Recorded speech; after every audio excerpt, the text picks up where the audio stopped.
Hi, ഞാൻ നിങ്ങളുടെ സ്വന്തം അഭിനവാസാണ്. അപ്പം നമ്മളിന്ന് സംസാരിക്കാൻ പോകുന്ന ടോപ്പിക് നിങ്ങളെല്ലാവരും അറിഞ്ഞു കാണും.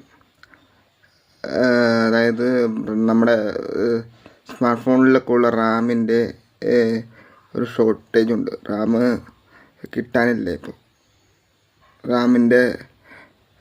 റാം ഉണ്ടാക്കുന്ന ഫാക്ടറികൾ, അത് അസംബിൾ ചെയ്യുന്ന കാര്യങ്ങൾ, അതൊക്കെ ഇപ്പോൾ കുറച്ച് ബുദ്ധിമുട്ടായിരിക്കും. റാമിൻ്റെ ഷോർട്ടേജ് ഉണ്ട്. അതുകൊണ്ട് ഫോണുകൾ ഇപ്പോൾ പ്രൈസ് വളരെ കൂടുതലാണ്. 15,000 രൂപ താഴെയൊന്നും ഇപ്പോൾ ഫോണുകളില്ല, നല്ല ഫോണുകളില്ല. 30,000 രൂപ പ്രൈസ് ഇപ്പോൾ നല്ല ഫോണുകളില്ല. റാം സ്റ്റോറേജും അതുപോലെ തന്നെ അങ്ങനെയുള്ള കാര്യങ്ങളൊക്കെ. അപ്പോൾ ഈ ഒരു കാര്യം ഒരു 5 വർഷത്തേക്കെങ്കിലും ഉണ്ടാകും എന്നാണ് പറയുന്നത്. പിന്നെ മാറുമായിരിക്കും.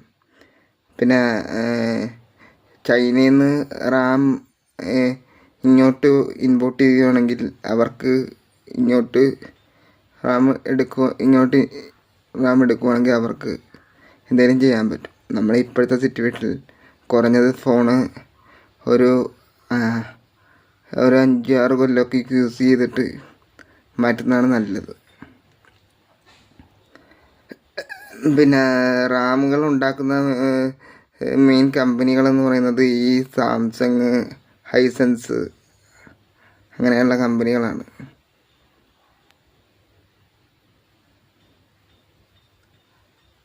അപ്പോൾ ഇതുപോലെ നല്ല നല്ല വീഡിയോ ആയിട്ട് ഇനി വരാം. അതിനു മുമ്പ് ഒരു കാര്യം കൂടി പറയാനുണ്ട്.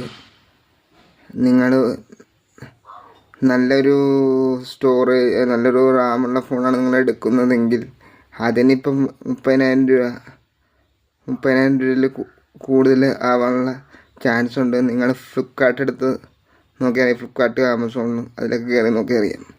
റാമിൻ്റെ ഈ ഷോർട്ടേജ് ഒരു പ്രശ്നം കൊണ്ട് ഫോണുകളുടെ വില ഇപ്പോൾ കൂടിയിരിക്കുവാണ്.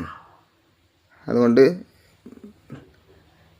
ഫോൺ എടുക്കാനുള്ളവർ ഇപ്പോൾ എടുക്കുക, പിന്നത്തേക്ക് മാറ്റി വെക്കുക. ഇത് നാളെ ചിലപ്പോൾ ഇതിനും വില കൂടാം. അപ്പോൾ ഇതുപോലെ നല്ല നല്ല വീഡിയോ ആയിട്ട് ഇനിയും വരാം. Please subscribe my channel അഭിനവാസ്.